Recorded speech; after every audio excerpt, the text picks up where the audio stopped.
Assalamualaikum warahmatullahi wabarakatuh. Innal hamdalillah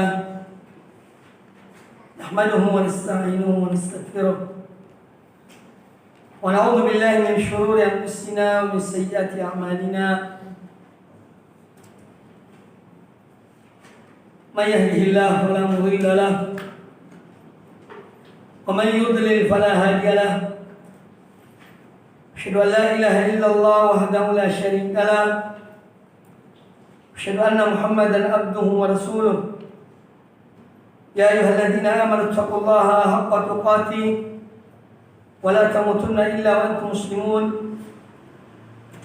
يا أيها الناس اتقوا ربكم الذي خلقكم من نفس واحدة وخلق منها زوجها وبث منهما رجالا كثيرا ونساء واتقوا الله الذي تساءلون به والأرحام إن الله كان عليكم رقيبا يا أيها الذين آمنوا اتقوا الله وقولوا قولا سديدا يصلح لكم أعمالكم ويغفر لكم ذنوبكم ومن يطع الله ورسوله فقد فاز فوزا عظيما. أما بعد فإن أحسن الحديث كتاب الله خير الهدى هدى محمد صلى الله عليه وآله وسلم وشر الأمور محدثاتها وكل محدثة بدعة وكل بدعة ضلالة وكل ضلالة في النار.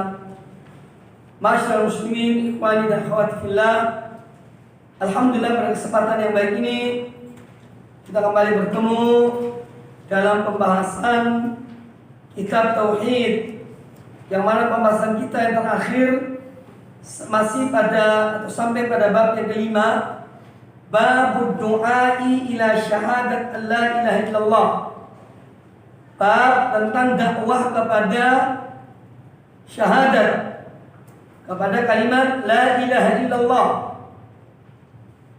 Dan ini adalah dakwah para anbiya, semua rasul, semua nabi yang diutus oleh Allah Azza wa Jalla adalah menyeru kepada kalimat la ilaha illallah, agar betul-betul tiada yang disembah di muka bumi ini kecuali Allah Subhanahu wa ta'ala.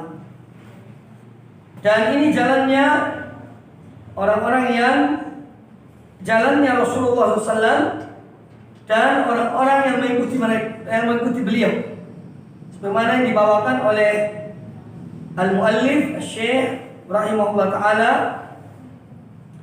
yaitu firman Allah subhanahu wa ta'ala, qul hadhihi sabili ad'u ila Allahi ala basiratin ana wa man ittaba'ani wa subhanallahi wa ma ana minal musyrikin. Ini adalah jalanku dan jalan orang-orang yang mengikuti aku, yaitu mereka mengajak hanya kepada Allah dengan penuh ilmu dan hujjah, ala basiratin ay ala ilmin wa burhanin, atas ilmu dan dalil, bukti. Ala basiratin ana wa man ittaba'ani, demikian pula orang-orang yang mengikuti aku. Mereka mengikuti jalan ini, menyeru manusia kepada Allah Subhanahu wa ta'ala. Wa subhanallah wa ma'ana minal musyrikin, dan maha suci Allah dan aku bukan termasuk orang-orang yang menyekutukan Allah dengan suatu apa. Ini ayat yang dibawakan oleh hadis Abdullah bin Abbas, sudah kita bahas juga ya, tentang ketika Rasulullah memutus Mu'adz bin Jabal ke negeri Yaman. Ya, yang pertama kali diwasiatkan oleh Nabi SAW adalah engkau mendatangi kaum ahli kitab, maka serulah mereka kepada kalimat syahadat, bahwasanya tiada sembahan yang hak kecuali Allah, dan bahwasanya Muhammad adalah Rasul utusan Allah, dan seterusnya. Nah, dari sini bahwa pada hakikatnya dalam dunia pendidikan pun, baik itu dalam rumah tangga ataupun di sekolah-sekolah, Ya, ini harus menjadi perhatian pertama dalam mendidik anak murid, dalam mendidik mendidik keluarga, yaitu mendidik mereka pertama kali adalah tauhid. Ya, karena kalau kita melihat hadis ini, ya, ketika Rasulullah SAW mengutus Muadz bin Jabal, lah terus mungkin ada yang bertanya, kita ini bukan dai, kita ini bukan mubaligh. Iya, ada seorang ibu, ada seorang ayah. Lalu apa artinya misi dalam kita mendidik? Ya, keluarga kita, mendidik murid-murid kita, kalau kita mempunyai sekolah, ya, atau tatkala kita mungkin berbicara dengan tetangga, ya, sedikit demi sedikit tanamkan tentang tauhid. Tidak mesti seorang ketika dia mengajarkan atau menyuruh pada tauhid, dia harus menghafal dalil ini, apalagi orang-orang awam. Ya, tapi paling tidak memberikan pengertian, ya. Jadi kita kadang-kadang memang perlu kita menunjuk diri kita, ya. Baru kemudian kita menyuruh orang lain, ya. Contoh dalam bicara, dalam ngobrol, dalam pembicaraan yang mungkin singkat, ini kita harus tanamkan hal ini, ya, dengan cara yang hikmah tanpa dirasa oleh orang yang diajak bicara, ya. Sekarang satu contoh, ada orang yang kita tahu dan tetangga kita tahu bahwa ada fulan ini misalnya pergi ke dukun misalnya. Nah, dalam obrolan-obrolan itu bisa saja seorang mengobrol, ya, bahwa dengar-dengar ada orang, tak usah sebut namanya, yang pergi ke dukun, ya, atau tukang ramal, ya, padahal itu sesuatu yang tidak dibolehkan oleh agama kita. Nanti bisa menjerumuskan kepada kesyirikan. Nah, itu masukan-masukan yang tanpa dirasa itu pun bisa menjadi metode dalam berdakwah, ya. Dalam berdakwah lain kalau dai ya jelas, seorang dai, seorang mubaligh, dia menjelaskan. Sekarang pertanyaannya orang-orang yang bukan dai, ya, sebetulnya bisa berdakwah dengan ini dan menasihati dia. Seakan-akan ada cerita tentang fulan bin fulan, ya, dia pergi ke ini, pergi ke itu. Nah, itu kita masukkan di situ, ya. Ini contoh. Jadi bahwa mengajak manusia kepada Allah, kepada tauhid, ini adalah tugas, yakni kita, ya, apalagi para dai, para mubaligh, dan juga sebagai orang-orang yang mempunyai balai-balai pendidikan, demikian pula orang rumah tangga. Ini semua terutama kita mendidik anak-anak kita dengan tauhid, ya, didik dengan tauhid. Kemudian ada di sini juga sebagai dalil dari hadis Nabi SAW, hadis yang lain, bukan hadis Abdullah bin Abbas tapi Ali bin Abi Thalib. Itu disebutkan, ya, oleh penulis rahimahullah taala, walahuma, lahuma artinya juga diriwayatkan Imam Bukhari dan Imam Muslim dari Sa'al bin Sa'ad radhiyallahu anhuma. Itu dalam kitab ada Sa'al bin Sa'ad radhiyallahu anhuma, anna Rasulullah sallallahu alaihi wasallam qala yauma Khaibar, bahwasanya Rasulullah SAW pernah bersabda ketika akan menaklukkan benteng Khaibar. Benteng Khaibar ini di utara kota Madinah, kurang lebih ya 100 kilometer. Itu benteng Khaibar. Dulu milik Yahudi. Kata Nabi SAW, la'utiyanna ar-rayata ghadan, sungguh aku benar-benar akan memberikan raya, bendera peperangan, jadi untuk memimpin perang. Esok hari aku akan berikan bendera esok hari, rajulan yuhibbullah wa rasulah, kepada seorang yang dia betul-betul cinta kepada Allah dan kepada Rasulnya. Wa yuhibbuhu Allah wa rasuluh, dan Allah mencintainya, demikian pula Rasul mencintainya. Orang ini yaftahullahu ala yadayhi, yang mana Allah akan membuka, menaklukkan negeri itu dengan perantaraan orang ini. Yani ketika dia menjadi pemimpin perang, Allah akan taklukkan negeri itu, yani benteng Khaybar itu, di bawah kepemimpinan orang tersebut. Fabatan nasu yadukuna lailatahum. Maka orang-orang itu pada tidak tidur di malam hari, pada begadang. Ayyuhum yu'taha. Masing-masing berangan-angan supaya dia yang diberikan bendera itu. Orang-orang di sana para sahabat radhiyallahu anhum ajma'in. Falamma asbahu, ketika di pagi hari penyerahan bendera ini, yang mana para sahabat semuanya bertanda tanya siapa orang yang akan diberikan, dan masing-masing berharap agar dia yang diberikan bendera tersebut. Falamma asbahu gadau ala Rasulillah sallallahu alaihi wasallam. Keesokan harinya mereka pergi kepada Rasulullah SAW. Kulluhum yarju an yu'taha. Setiap orang berharap supaya dia yang diberikan bendera tersebut. Faqal, tiba-tiba Rasulullah SAW bertanya, Aina Ali bin Abi Thalib? Mana Ali bin Abi Thalib? Ini pertanyaannya. Faqila huwa yashtaki ainaihi. Ketika beliau bertanya tentang mana Ali bin Abi Thalib, yani kok tidak kelihatan dia? Semua pada datang kecuali Ali bin Abi Thalib. Kata para sahabat, yashtaki ainaihi. Ali bin Abi Thalib itu lagi sakit. Dia mengeluh kedua matanya. Jadi karena sakit mata. Fa arsalu ilaihi. Maka diutuslah orang untuk memanggil Ali bin Abi Thalib. Fa'atabi, atau atabi. Maka datanglah orang yang diutus tadi dengan membawa bersama Ali bin Abi Thalib. Fa basara fi ainaihi wa da'alahu. Maka Nabi SAW meludah matanya Ali bin Abi Thalib.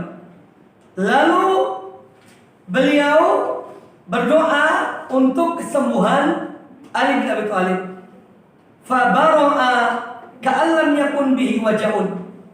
Maka kemudian Ali bin Abi Thalib sembuh, seakan-akan dia tidak sakit. Fa atahu ruwayata.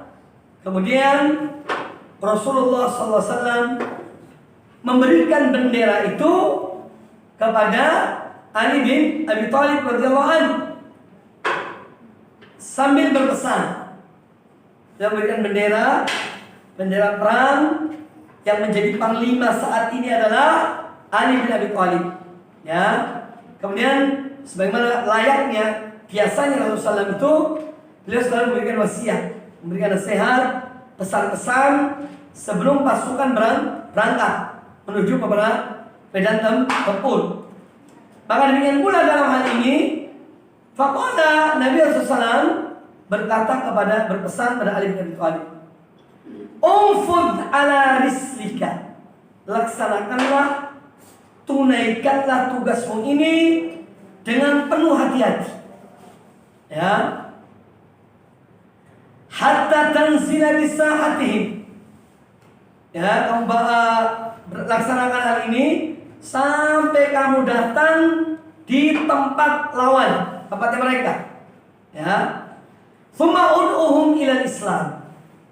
Yang pertama kali kamu lakukan kalau sudah sampai di tempatnya mereka, perkampungan Khaybar ini, kalian atau engkau pemimpin perang, ud'uhum ilal Islam. Engkau seru mereka, ajak mereka kepada Islam. Tawarkan Islam pada mereka. Wa akhbirhum bima yajibu alaihim min haqqillah ta'ala fi. Dan kamu beritahukan pada mereka apa yang menjadi kewajiban atas mereka terhadap hak Allah. Apa yang harus mereka lakukan? Kalau mereka sudah mau memeluk Islam, ajarkan mereka apa yang menjadi hak Allah bagi mereka di dalam Islam ini. Fawallahi, maka demi Allah, la an yahdiyallahu bika rajulan wahidan. Demi Allah, jika Allah menyelamatkan atau memberi petunjuk pada seorang lantaran kamu, dengan perantaraanmu Allah memberi hidayah pada seorang, ini adalah khairun laka, lebih baik bagi kamu, min umrin na'am, daripada unta merah, daripada unta merah. Nah, jadi hadis ini menjelaskan kepada kita tentang misi yang dibawa oleh Islam ketika berdakwah. Pertama kali menyuruh mereka kepada Islam. Dan Islam itu rukun yang pertama adalah tauhid. Ya, rukun Islam pertama tauhid. Sebelum sholat, sebelum puasa, sebelum haji, sebelum zakat adalah tauhid. Untuk mengucapkan kalimat dua kalimat syahadat. Sebagaimana hadis Rasulullah SAW yang lainnya juga diriwayatkan oleh Imam Bukhari dan Imam Muslim. Ya, umirtu an uqatilan nas hatta yaqulu la ilaha illallah. Aku diperintahkan untuk memerangi manusia sampai mereka mengucapkan la ilaha illallah. Dalam satu riwayat sampai mereka memberi persaksian bahwa saya tidak sembahan yang hak kecuali Allah, dan bahwa saya Muhammad adalah Rasul utusan Allah. Jadi ini menunjukkan pentingnya dakwah kepada tauhid, dan ini yang pertama kali. Nah, hadis tentang Ali bin Abi Thalib ini banyak memberikan pelajaran. Pertama, menunjukkan mangkobah itu fadilah, keutamaan kedudukan Ali bin Abi Thalib radhiyallahu anhu, yang mana beliau disebutkan di sini oleh Rasulullah SAW. Rasulullah menjadi saksi, dan tidak mungkin Rasulullah itu berbohong. Sungguh, aku akan berikan bendera ini besok kepada orang yang dia mencintai Allah dan Allah mencintai. Dia mencintai Allah dan Rasulnya, Allah dan Rasulnya mencintai. Ini persaksian dari Rasulullah SAW bahwa betul Ali bin Abi Thalib seorang yang sangat mencintai Allah dan Rasulnya, dan juga beliau juga dicintai Allah dan Rasulnya. Rajulan yuhibbullah wa rasulah. Aku akan berikan ini kepada seorang yang dia mencintai Allah dan mencintai Rasulnya, dan Allah dan Rasulnya mencintai. Ini satu kedudukan yang luar biasa. Nah, sekarang orang ini banyak ngaku-ngaku kita cinta Allah, cinta Rasulullah, tapi perbuatannya menyimpang. Ya, banyak melakukan hal-hal yang tidak dicontohkan oleh Nabi alaihissalam. Ya. Nah, jadi ini menunjukkan apa? Kedudukan, fadilah, kemuliaan bagi Ali bin Abi Thalib radhiyallahu taala anhu. Kemudian yang juga diambil dari hadis ini, yaitu ketika orang-orang itu di malam hari mereka tidak tidur, karena apa? Memperbincangkan siapa kira-kira yang akan diberikan bendera itu. Ini menunjukkan apa? Para sahabat dahulu, ya, orang-orang yang sangat mencintai amal-amal kebaikan. Jadi cita-cita mereka itu tinggi, ya, bukan rendah.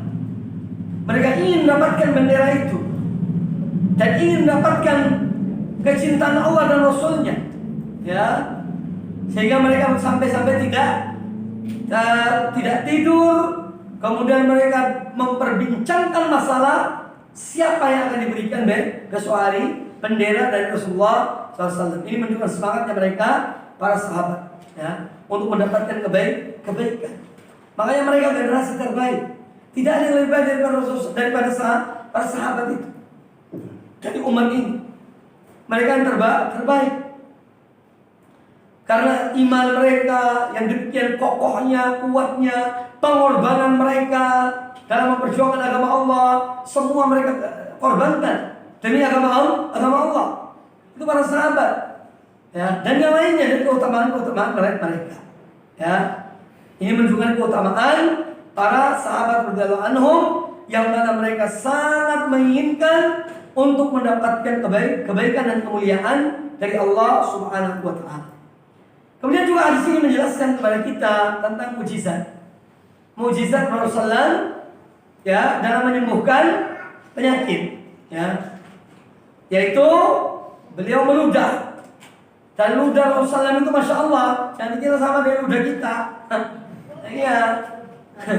Ludah Rasulullah itu lain, ya. Kualitasnya beda karena orangnya beda, ya. Kedudukannya, ketinggian derajatnya, ya. Maka dari itu ini menunjukkan mukjizat Nabi Sallam yang mana beliau menyembuhkan Ali bin Abi Thalib dalam sekejap. Tentu yang menyembuhkan adalah Allah Subhanahu wa taala melalui Rasulullah sallallahu alaihi wasallam. Ya, kemudian juga hadis ini menjelaskan kepada kita tentang misi Islam. Di dalam berdakwah pertama kali menyeru kepada Islam. Ini langkah pertama. Kalau orang itu mau memeluk Islam, selesai masalahnya. Sudah. Langkah kedua, kalau orang itu menolak, satu komunitas menolak Islam, maka mereka diminta untuk membayar jizyah.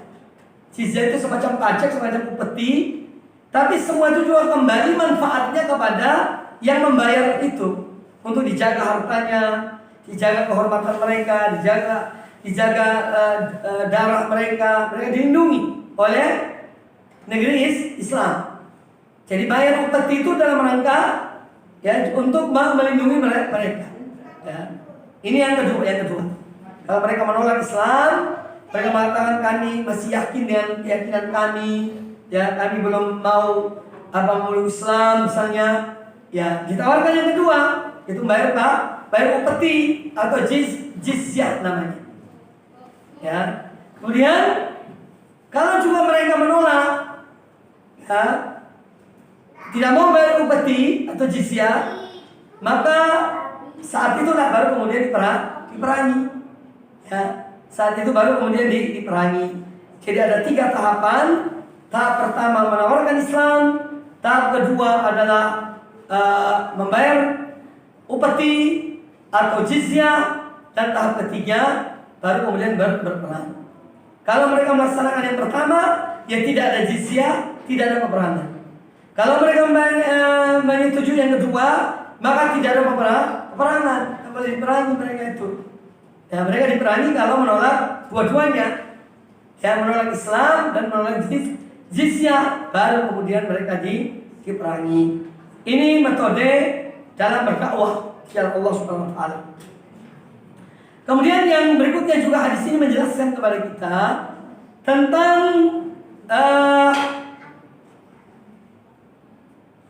perlindungan Islam kepada kaum muslimin. Orang yang sudah memeluk Islam itu dilindungi dan diberikan, dia tetap mempunyai kewajiban dan juga dia harus menerima haknya. Ya, antara hak dan kewajiban. Ada hal-hal yang wajib bagi seorang muslim, contoh sholat lima waktu, menunaikan zakat dan yang lainnya. Kalau seorang telah masuk Islam, maka diajarkan sholat. Kemudian diambil dari zakatnya kalau memang dia orang yang mampu, yang punya harta dan telah mencapai nisab untuk membayar zakat, maka wajib membayar zakat. Itu hak Allah. Hak Allah yang harus diberikan. Kemudian hadis ini menjelaskan kepada kita tentang keutamaan berdakwah di jalan Allah Subhanahu wa taala. Kalau seorang berdakwah dan ada orang mendapat hidayah, mendapat petunjuk, maka dia mendapat pahala yang besar di sisi Allah Subhanahu wa taala. Ya, man dalla ala khairin falahu mithlu ajri fa'ilihi. Kata Nabi alaihi wasallam, barang siapa menunjukkan pada suatu kebaikan, maka baginya pahala sebanyak orang yang mengerjakan kebaikan itu.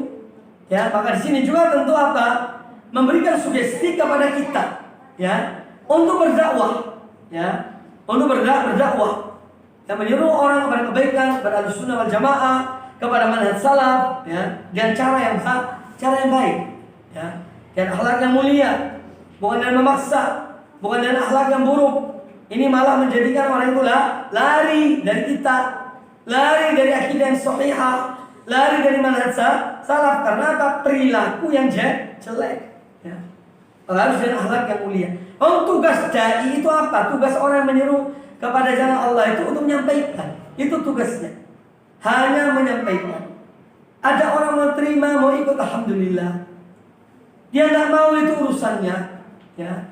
Maka jangan kita ini memaksa orang untuk mengikuti agama Allah, apalagi mengikuti hawa nafsu kita. Alhamdulillah. Ya.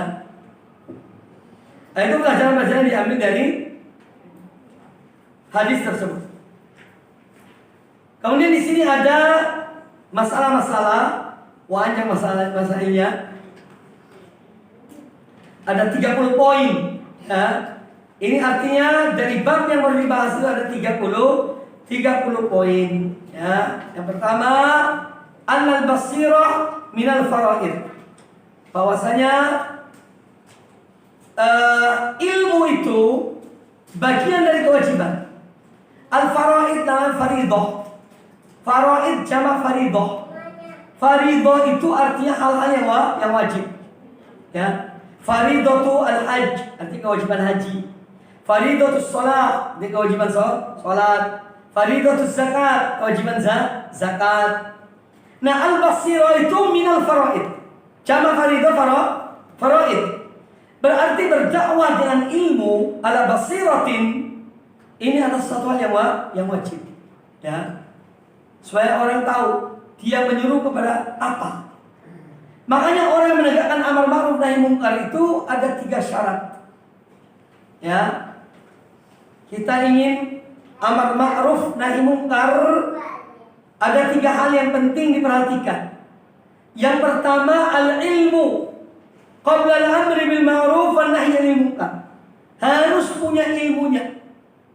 Sebelum memerintahkan kepada yang kebaikan, mencegah dari yang munkar, itu harus punya ilmu. Ya. Kita harus tahu betul bahwa ini ma'ruf. Apa yang akan kita seru itu, ini adalah perbuatan yang ma'ruf. Harus punya ilmu. Ya. Atau yang munkar.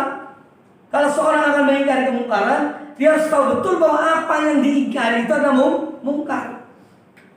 Adalah munkar. Sehingga diingkari. Kalau dia tidak tahu, ya jangan. Ada orang melakukan hal-hal yang khilafiyah. Seorang sholat subuh pakai kunut. Seorang sholat subuh tidak pakai kunut. Yang tidak pakai kunut menganggap bahwa yang pakai kunut itu suatu hal yang mungkar misalnya. Atau tidak benar. Ya.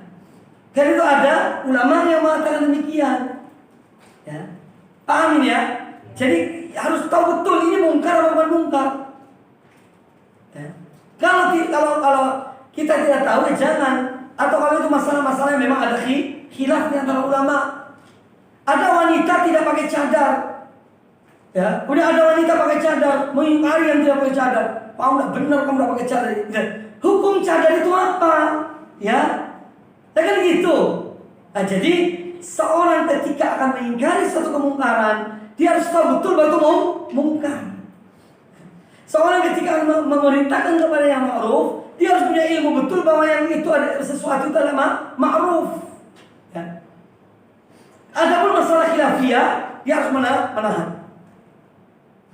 Tak boleh apa yang menjadi pegangannya itu dianggap ma'ruf, orang lain pegang yang lain itu dianggap mungkar. Tak boleh. Itu kalau kacau balau.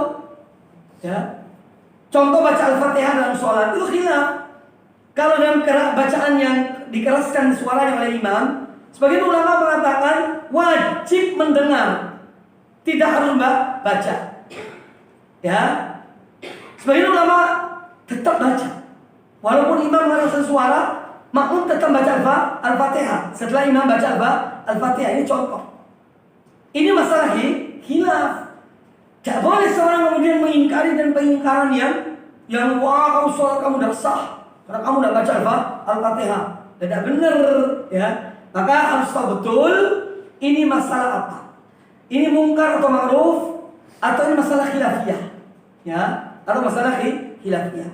Ada pun masalah-masalah yang jelas, misalnya perbuatan syirik, perbuatan bid'ah, perbuatan yang sudah jelas tidak ada contohnya, tidak ada tuntunannya, maka seorang boleh mengingkarinya, ya, menegur dengan cara yang baik dan akhlak yang mulia dan kalimat-kalimat yang tidak menyakitkan. Ya. Ini jadi basirah adalah ilmu. Itu ketika sebelum amar ma'ruf nahi mungkar harusnya ilmu. Kemudian yang kedua dalam hal amar ma'ruf nahi mungkar, yang kedua ketika menyampaikan amar ma'ruf nahi mungkar itu harus dengan lemah lembut. Ya. Ini yang kedua. Lemah lembut di dalam menyampaikan amar ma'ruf nahi mungkar itu. Tidak boleh dengan kasar, apalagi dengan kalimat-kalimat yang menyakitkan. Ya. Itu yang kedua. Namanya ar-rifqu. Kalau tadi yang pertama al-ilmu. Al-ilmu qabla al-amri bil ma'ruf wa nahy anil munkar. Artinya ilmu sebelum amar ma'ruf nahi munkar.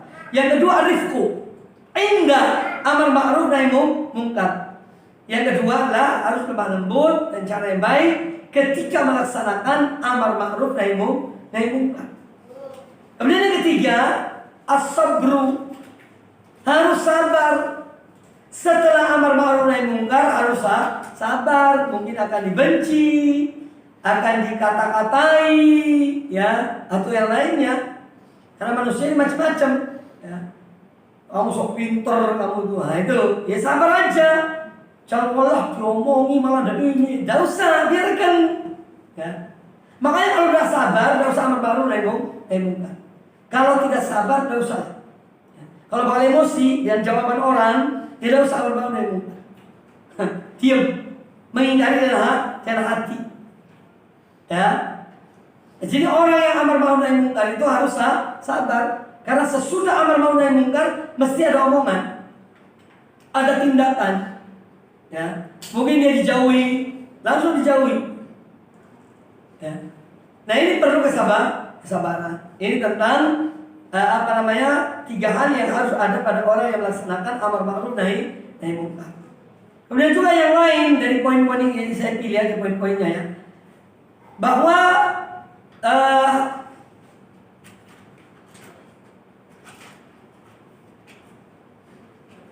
poin yang berikutnya ya, tauhid adalah poin keempat. Qaulu tauhid awal wajib. Tauhid adalah kewajiban yang pertama dalam berdakwah, mengajak pada Islam, dan Islam itu tauhid. Islam itu tauhid karena apa? Rukun Islam pertama adalah tauhid. Dua kalimat syahadat. Ya, maka harus mengajak manusia pertama kali kepada tauhid. Kemudian yang berikutnya bahwa yang diseru sesudah tauhid adalah sholat 5 waktu.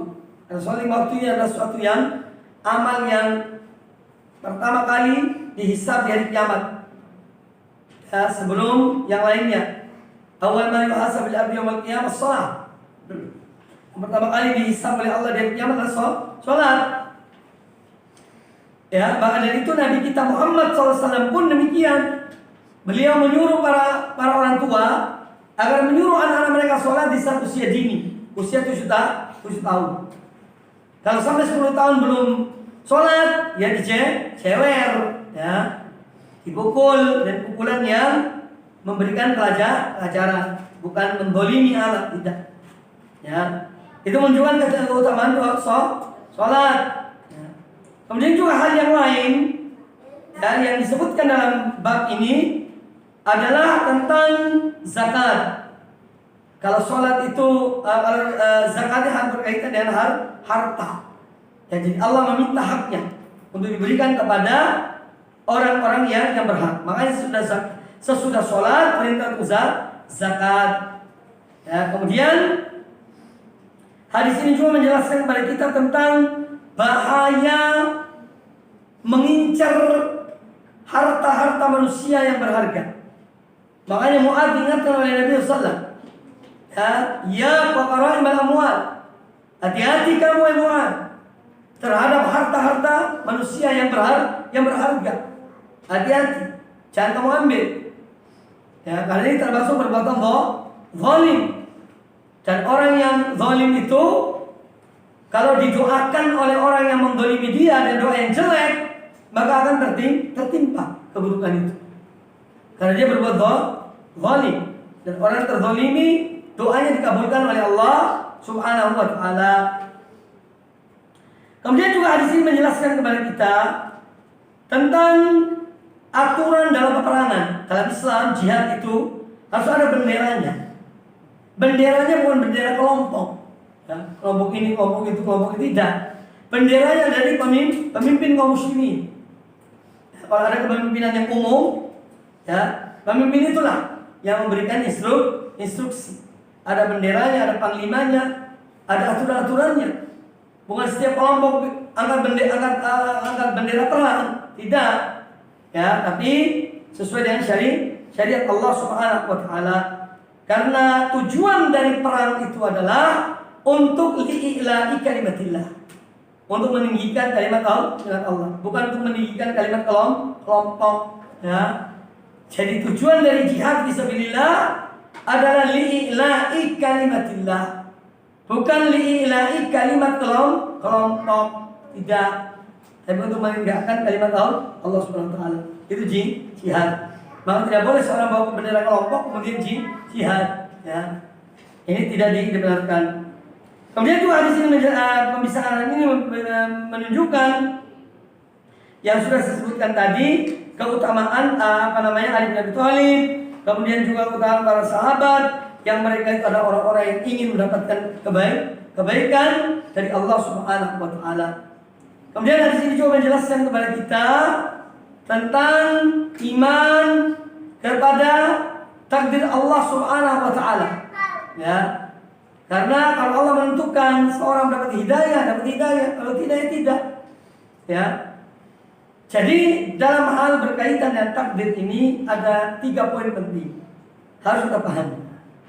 Yang pertama, kita beriman bahwa semua alam semesta ini dan seisinya itu milik Allah, bukan milik kita. Termasuk hidayah dan kesesatan itu milik Allah. Allah berikan pada siapa Allah kehendaki, Allah mencabut dari siapa Allah kehendaki, bukan milik kita. Ya. Kemudian yang kedua, bahwa Allah Subhanahu wa taala, ya, Dia adalah zat yang maha adil. Allah zat yang maha adil. Ya. Allah zat yang maha adil. Allah menempatkan sesuatu pada tempatnya. Ya. Jadi apa yang Allah takdirkan terbaik bagi manusia. Seorang ditakdirkan sakit, ada hikmahnya di balik sakit itu. Entah peringatan dari Allah, penghapusan dosa, atau meningkatkan derajat seorang. Ya. Jadi Allah maha adil. Allah meletakkan sesuatu pada tempatnya. Kemudian yang ketiga, bahwa Allah tidak zalim. Allah tidak mendolimi hamba-hambanya. Makanya Allah mengutus para rasul. Allah mengutus para rasul untuk apa? Untuk mengajarkan pada manusia, menyeru manusia kepada agama Allah, untuk menegakkan hujjah, supaya nanti jangan kemudian mereka memprotes yang takdir. Tak bisa. Ya, Allah sudah mengutus para rasul.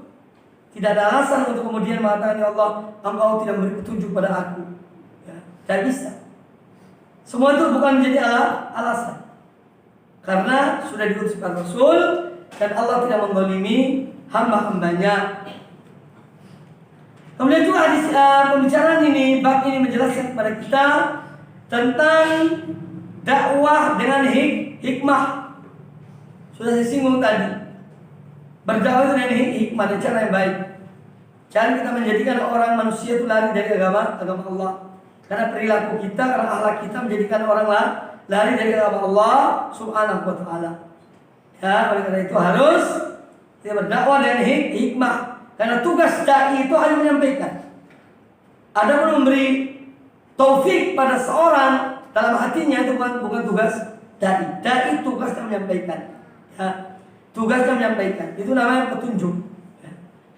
Kamu arah sini. Kamu tujuan kemana? Oh, tujuan ini. Nah, ke arah sini. Nanti sampai sana belok kanan, belok kiri. Itu tugasnya begitu. Ya. Jadi dai harus dengan akhlak yang mulia, dengan hikmah di dalam berdakwah kepada Allah Subhanahu wa taala. Kemudian pembicaraan ini juga menunjukkan keutamaan orang yang orang yang berupaya menyampaikan hidayah ini kepada orang lain. Kalau orang itu ikut padanya, ikut pada agama Allah, maka dia mendapat pahala sebanyak orang yang mengikutinya. Banyak orang yang mengikutinya. Baik, kita lanjutkan dengan bab yang berikutnya. Ya, kita lanjutkan dengan bab yang berikutnya karena kita tidak mungkin membaca semuanya ya. Itu terlalu banyak. Tapi paling tidak poin-poinnya kita tersampaikan.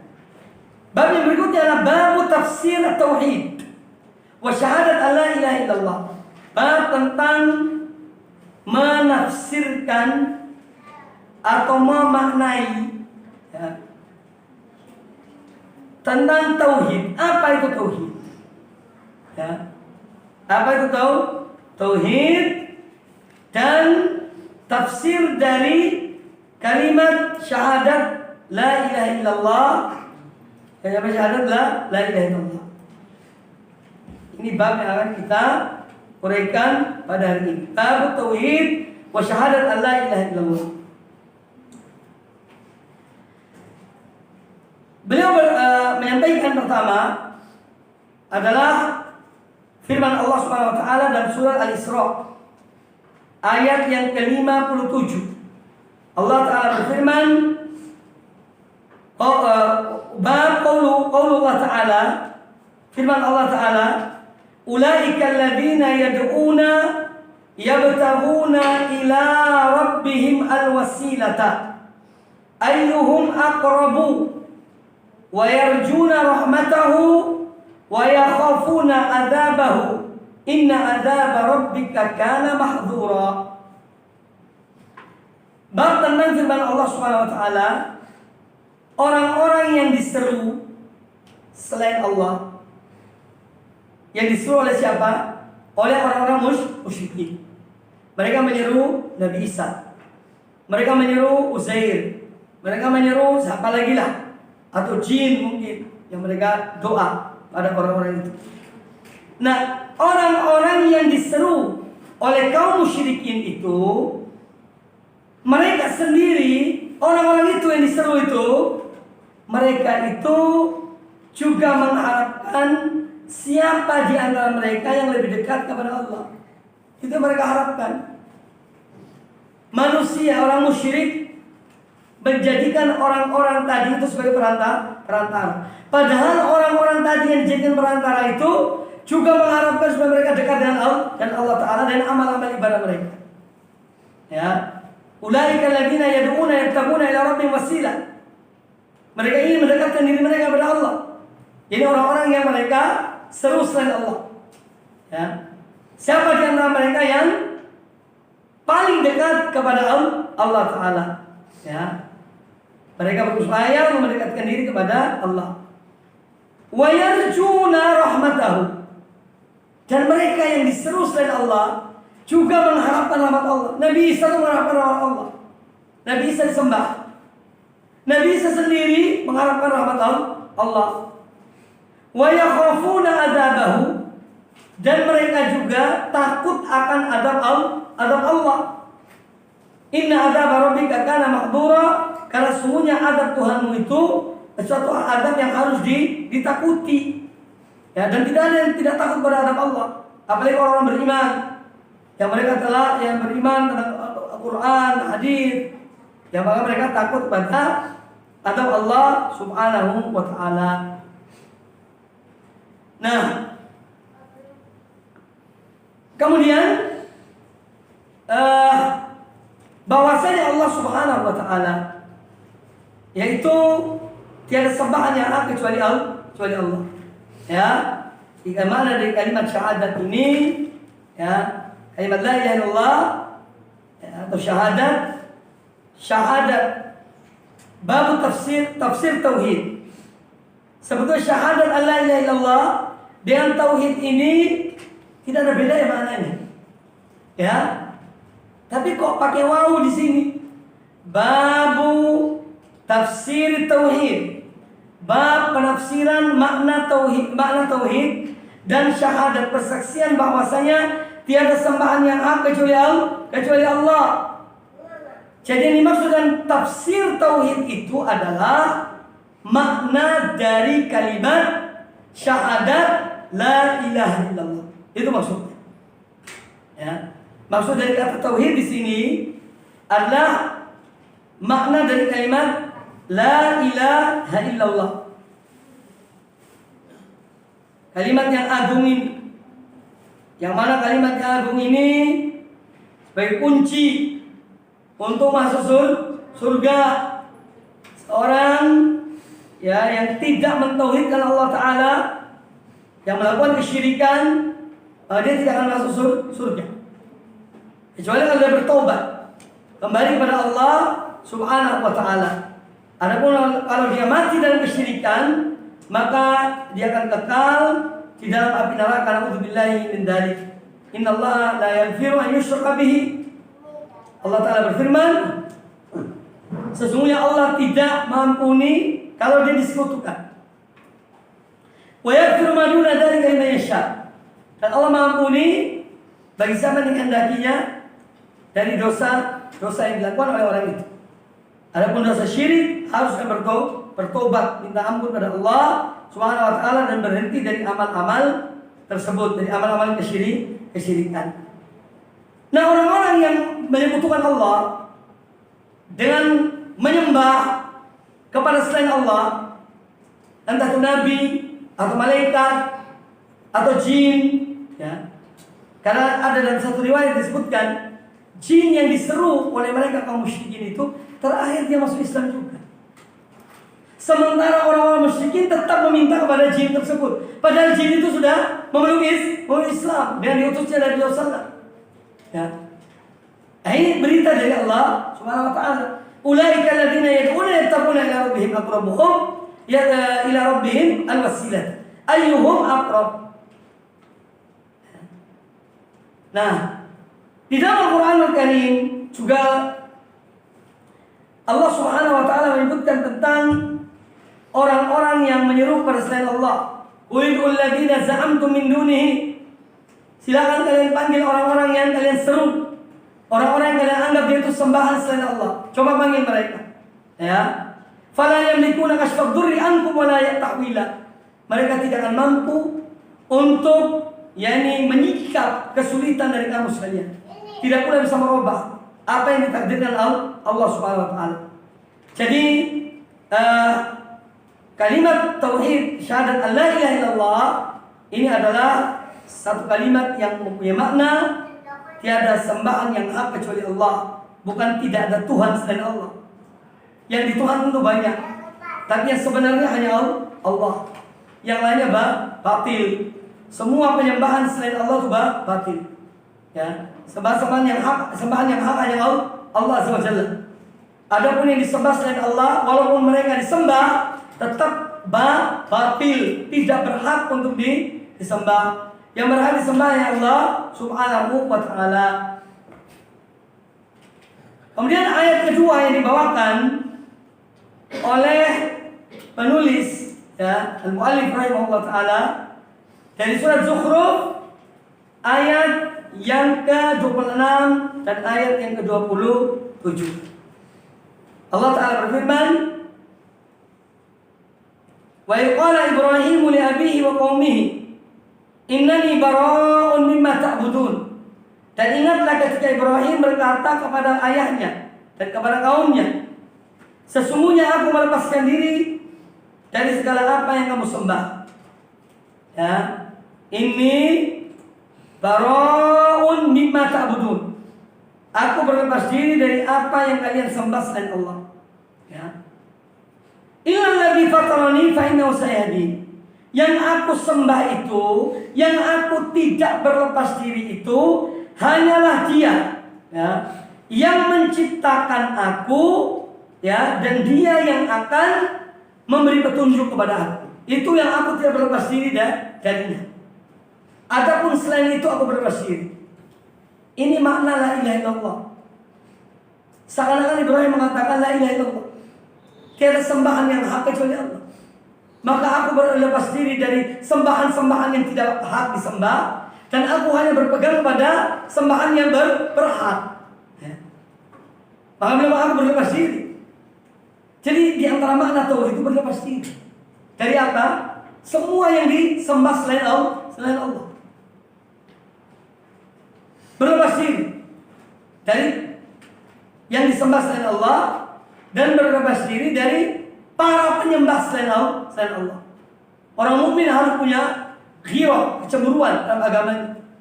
Jangankan orang muslim, burung hudhud itu cemburu dia ketika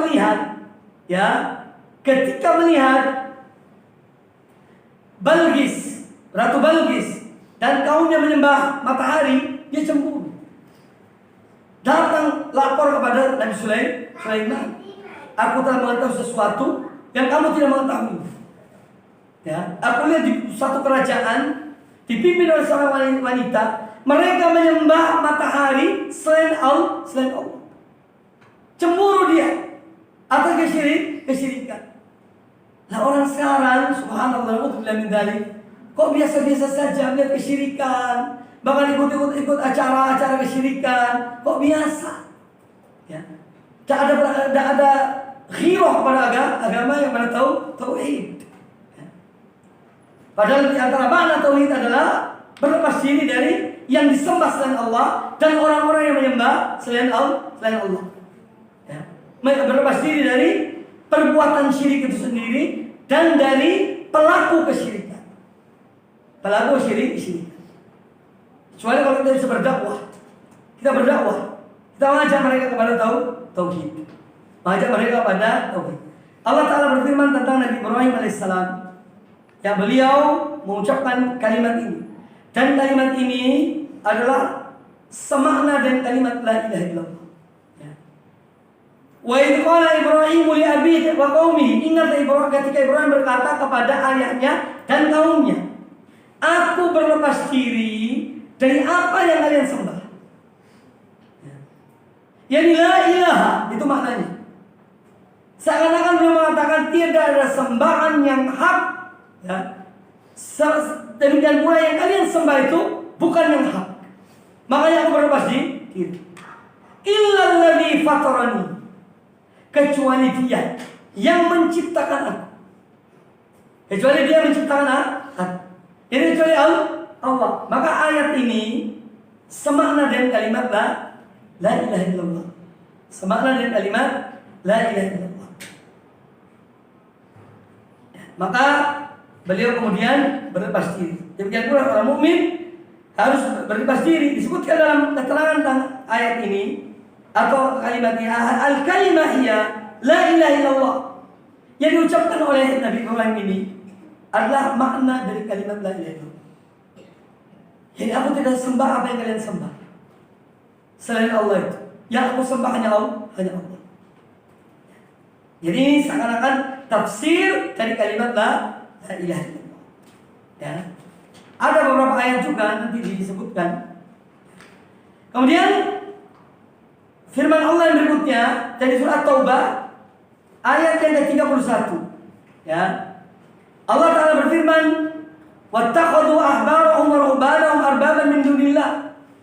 Dan mereka ahlul kitab itu, ya, menjadikan pendeta-pendeta mereka, ulama-ulama mereka, ya, ahli-ahli ibadah mereka sebagai sembahan-sembahan selain Allah. Ini arti apa? Perbuatan syirik. Perbuatan syirik yang telah mereka lakukan. Karena taat kepada para ulama dalam hal yang batil itu tidak dibenarkan. Tak boleh kita taat pada ulama dalam kebatilan atau dalam perbuatan syirik misalnya. Tak boleh taat. Ya. Nah, orang yang taat kepada para pemuka-pemuka mereka dalam hal yang misalnya Allah menghalalkan yang haram, mereka merubah, mengharamkan yang halal, ini artinya menjadikan mereka sembahan-sembahan selain Allah.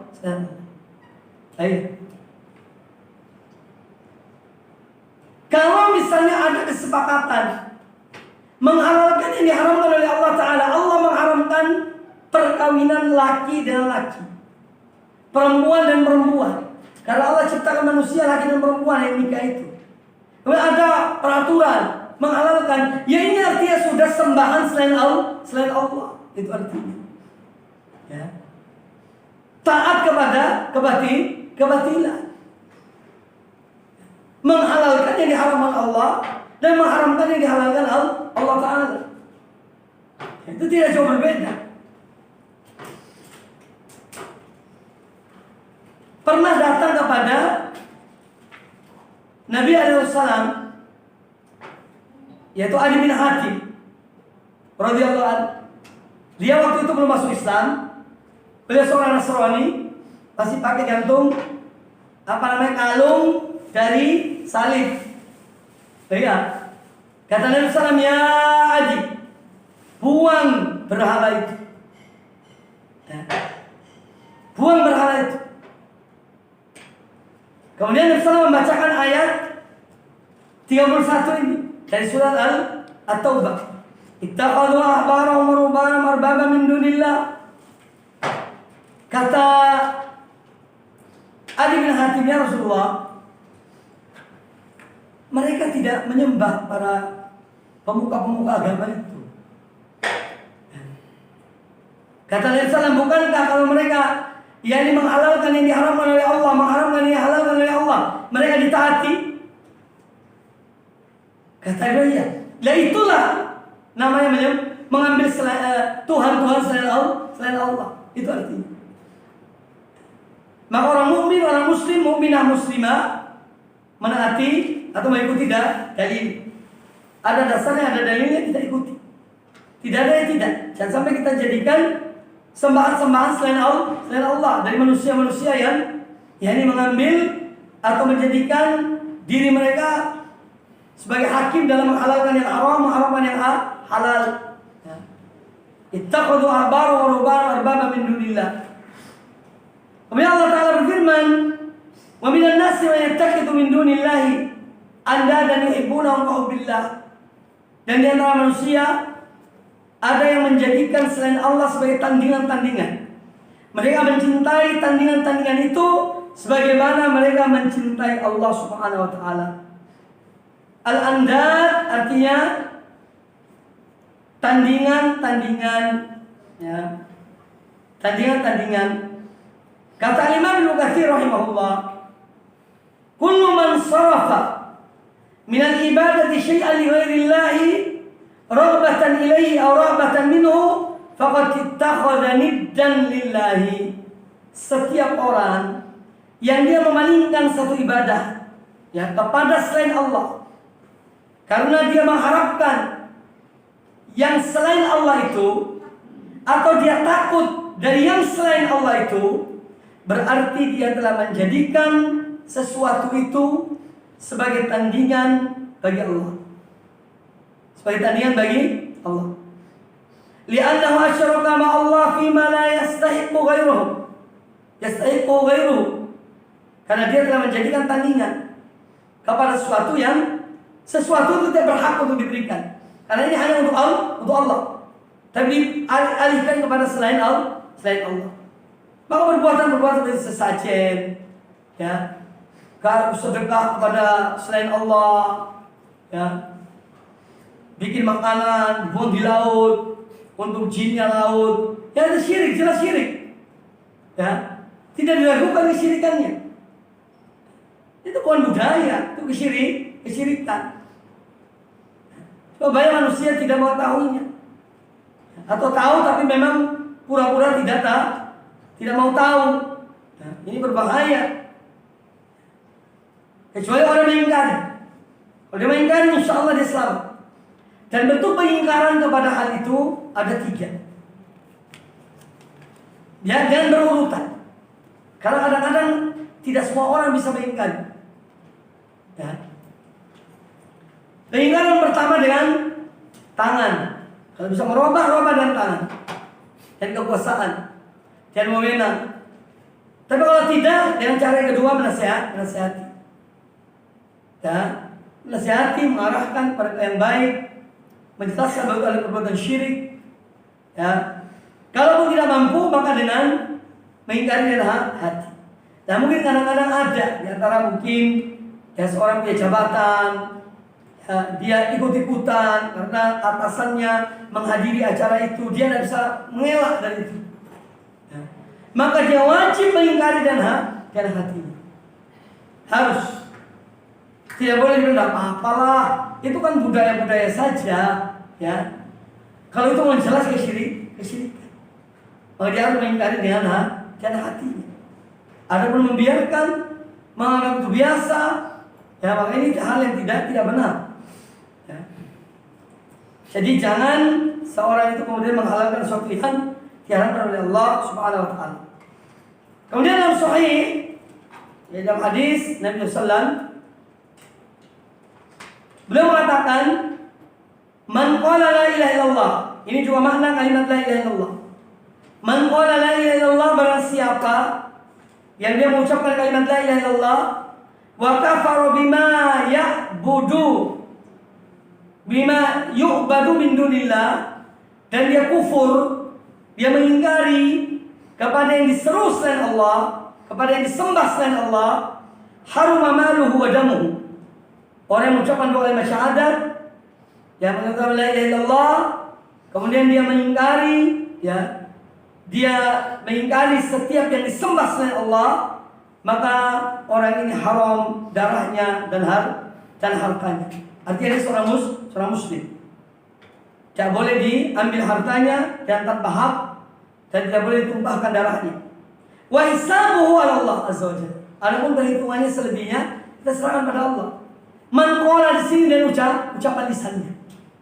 Ya, man qala, barang siapa yang telah mengucapkan kalimat la ilaha illallah dan dia mengingkari peribadatan kepada selain Allah, maka kita hukumi orang ini muslim. Adapun misalnya dia ternyata bohong, dia sembunyikan dalam dirinya sesuatu yang lain, itu bukan urusan kita. Kita urusannya apa yang kita lihat, yang kita dengar. Dia mengucapkan la ilaha illallah. Ini namanya al-hukmu bidh-dhahir, menghukumi seorang itu dari yang lahirnya. Adapun batinnya Allah a'lam. Dan orang-orang munafik dulu di zaman Nabi SAW, mereka ucapkan kalimat la ilaha illallah. Mereka mengatakan engkau Rasulullah, wahai Muhammad. Tapi Allah mengetahui hati mereka. Innal munafiqina lakadzibun. Orang munafik itu dusta. Ya. Tapi secara umum, ya, ketika mereka mengucapkan la ilaha illallah, tetap dihukumi sebagai orang muslim. Ya. Adapun apa yang disembunyikannya itu adalah antara dia dengan Allah Taala. Wa hisabuhu 'ala Allah azza wa jalla. Semua dikembalikan kepada Allah Subhanahu wa taala. Baik. Ini tentang kalimat syahadat. Ya, makna atau tafsir dari kalimat syahadat. Kemudian disebutkan di sini, wa syarh hadhihi tarjamah ma ba'daha min al-abwab, ya. Wa ma ba'daha min al-abwab, jadi makna dari tema yang baru kita baca tadi tentang tafsir tauhid dan kalimat syahadat ini, yaitu dalam masalah ini fi akbarul masail wa hammuha. Dalam bab ini ada masalah yang sangat atau yang terpenting dan terbesar, yaitu penafsiran kalimat tauhid la ilaha illallah, kalimat syahadat la ilaha illallah, ya. Yang mana wa bayyana bi umurin wadihah, telah dijelaskan oleh Syekh dengan hal-hal yang sangat jelas. Di antaranya adalah minha ayatul Isra, ayat dari surah Al-Isra yang kita bacakan tadi, ya. Surah Al-Isra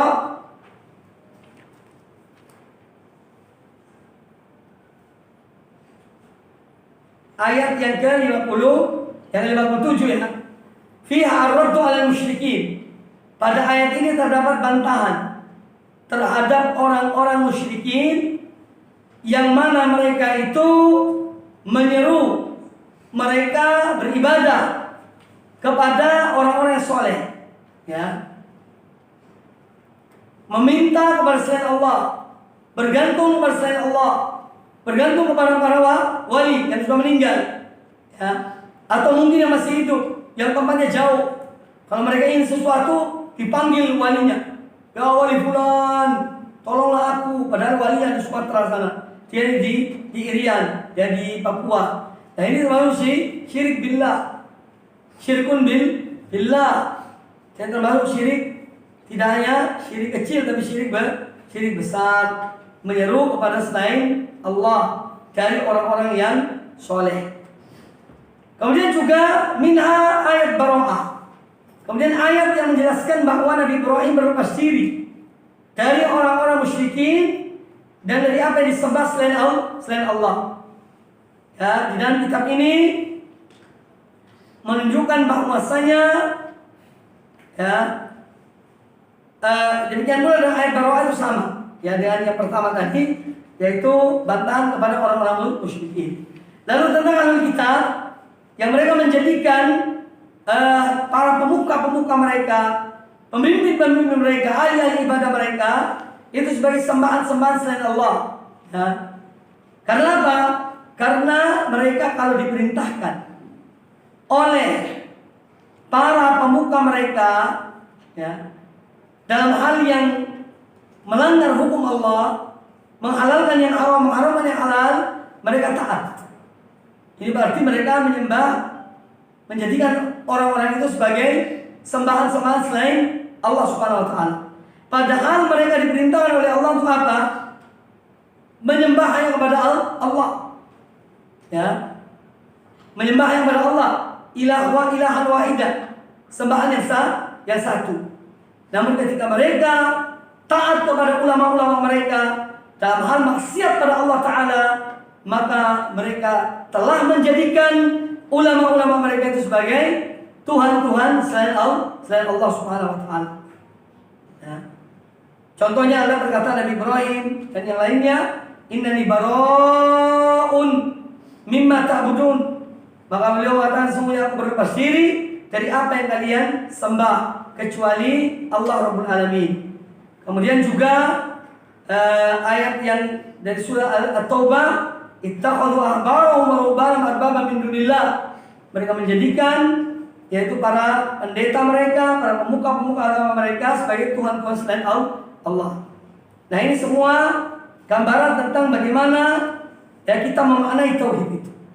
Ya, tauhid itu betul-betul murni beribadah hanya pada Allah Ta'ala, tunduk dan patuh hanya pada Allah Subhanahu wa Ta'ala. Itulah tauhid. Baik, masih ada waktu insyaallah kurang lebih 15 menit. Yang ingin bertanya silahkan. Ya, ingin bertanya silahkan. Insyaallah kita selesaikan bab ini dan berarti pada pertemuan akan datang insyaallah, ya, itu bab yang ketujuh, bab minasyirki, ya, labsul halqah, ya, wal khair wa nahihima. Di antara bagian termasuk perbuatan syirik ketika seorang menggunakan, ya, gelang, ya, kemudian anggap bahwa gelang ini bisa menyembuhkan, gelang ini bisa menangkal dari syirik, dari sihir, ya. Demikian pula memakai jahitan-jahitan, ya, jimat-jimat untuk raf'ul bala, untuk menjauhkan dari bala. Ini semua bagian dari perbuatan syirik. Insyaallah akan dibahas pada pertemuan yang akan datang. Saya kira cukup. Allah taala alam. Silakan ingin bertanya, falyatafaddal mashkuran. Silakan.